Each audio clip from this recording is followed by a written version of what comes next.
तो चलिए शुरू करते हैं। তো হ্যালো ভাই ব্রাদার, কেমন আছো তোমরা? তোমাদের দোয়া এবং ভালোবাসা আমি অনেক অনেক ভালো আছি। এই যে বোকাচোদা জান্নাত গেমিং এ লাইভ স্ট্রিমে এসে কোন ছেলে নাকি কি বলছে ওরে, তা সম্পূর্ণ দোষ নাকি সাদিকুলের। তো চলো আমরা দেখে আসি ভিডিওটা। দিনে আপনার জন্য আমার আশাটা পূরণ হয়েছে। হ্যাঁ বুঝছি আমি। কি বুঝলেন? এই যে আপনি আসতে চাইছিলেন টিম কোডে, এতদিন পর আসতে পারলেন। আরে ওটা না, এখন আমার হ্যান্ডেলিং মারতে শিখতে হবে।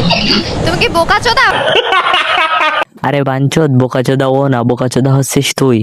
তুই তো ঘরে পর্দা করবি, তুই লাইভ স্ট্রিমে কি করস?